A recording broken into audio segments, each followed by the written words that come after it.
You know the Delmarva Life's all about community, and that's your community too. Is there something going on in your neighborhood? We'd love to hear about it and see your photos from the event.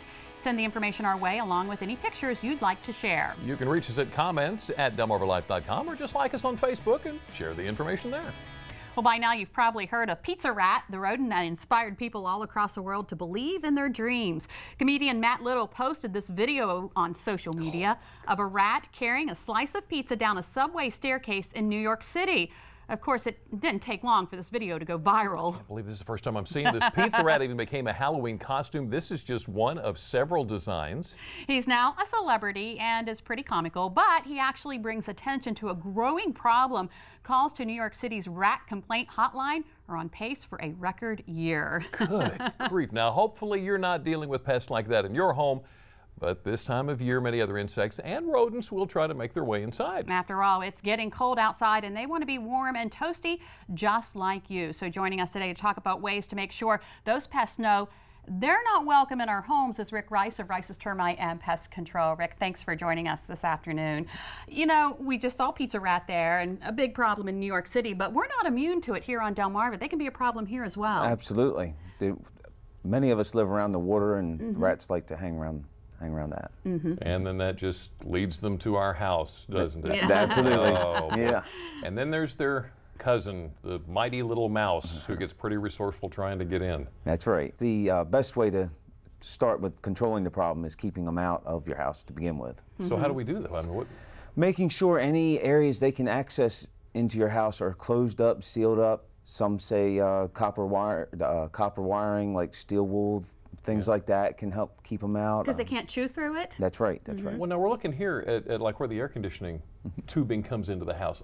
That could be a place. Absolutely. The cracks around where the pipes are going into the foundation, holes in your crawl space vents, right.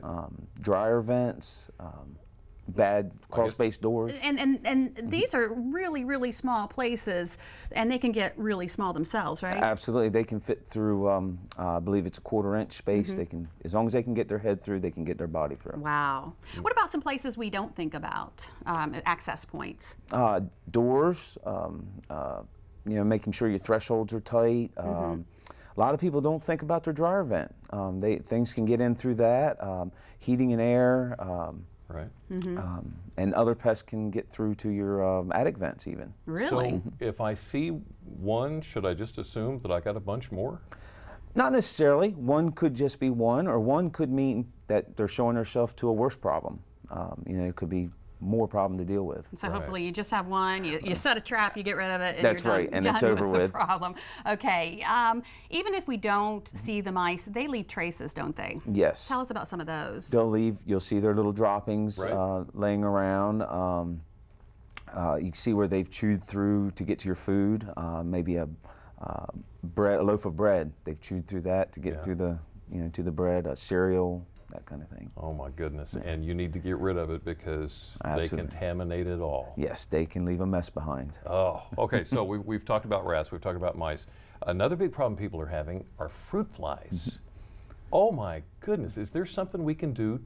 The best thing to do with that is probably control where they're breeding. And they're breeding, they're in your drains. You can make, they sell products where you can clean the drains and gets rid of, you know, all the gunk and everything down there where they're breeding. Okay. What about those little, like we take vinegar and a little bit of soap and put in a bowl with cellophane on top, does that work? They help. They're not going to be a solution to the problem. They're going to help control the adults, but it's still, there's going to be a non-stop problem for you. It eventually goes away on its own. Eventually. You gotta wait them out. Yes. Wait them out. Another pesky problem, crickets. Yes. What do we do about the crickets? Again, crickets are the best way to keep them under control is to keep them out to begin with. Right.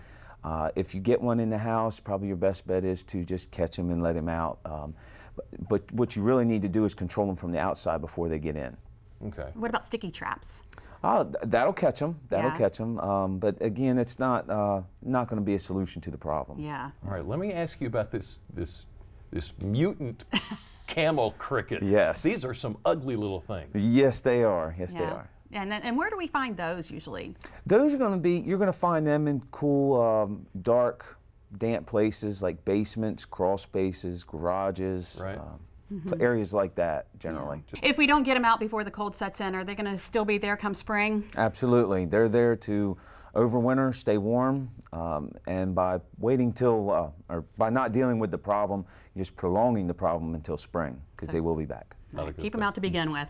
There you go, Rick. All right, Thank you so a lot, much. Rick. All great information. Good to know as we head into these colder months. And one lucky Delmarva Life viewer is going to head into winter with their home a little bit more prepared. Congratulations to Terry Bailey of Salisbury, today's first winner in our Holiday Guide giveaway. You've won a pest control treatment for your home or business from Rice's Termite and Pest Control, a $175 value.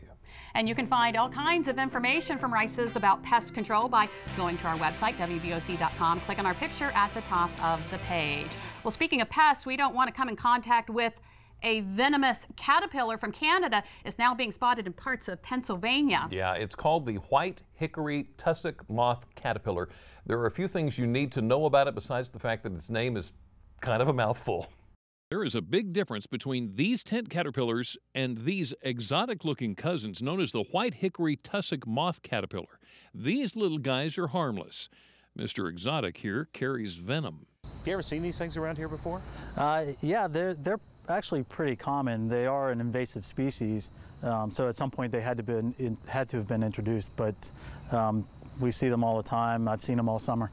Entomologist Dr. Chad Gore says these little white hairs have microscopic barbs on the end, and the critter has its own variation of venom. The hairs embed into the skin, and then they pull away from the caterpillar, so they're left behind, and they cause a dermal reaction. Gore says they aren't lethal, but it could be just a minor or no response at all to a minor response to something that's kind of creating a pustule.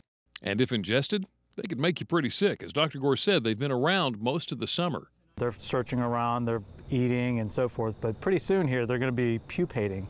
So they're going to create their little cocoon. Their food of choice, the green parts of leaves. Primarily nut trees are their favorites, the pecans, the hickories and so forth. But you also find them in maples and oaks and elms and all kinds of other trees. And Gore's advice? It's best to leave them alone, let them do their thing. Yuck. No. Now, while it might sound pretty frightening, Dr. Gore says the good news is if you do get one of these rashes, they're very treatable. Use your typical kind of treatment for a rash. If it persists, if it gets inflamed, go ahead and see your doctor. I'm just going to stay away from them. Well, one way you can keep that critter along with others out of your home is by making certain you have a garage door that closes. Up next on Delmarva Life, we're talking the ups and downs of garage doors, from looks to safety features to energy savings. We run down all you need to consider. And a little later on, our Sean Stryker is once again out and about with the folks from Sussex County Federal Credit Union looking for that lucky individual to pay it forward. You're going to see who it is coming up. But first, it's time to vote for Delmarva's Neediest Roof. From now through November 27th, you can vote for 3 finalists. The 4th annual Delmarva's Neediest Roof giveaway is sponsored by Spicer Brothers Construction. The winner will be announced December 3rd. To see the nominees and to vote, go to our website, WBOC.com. Click on our picture at the top of the page. Delmarva Life, we'll be right back.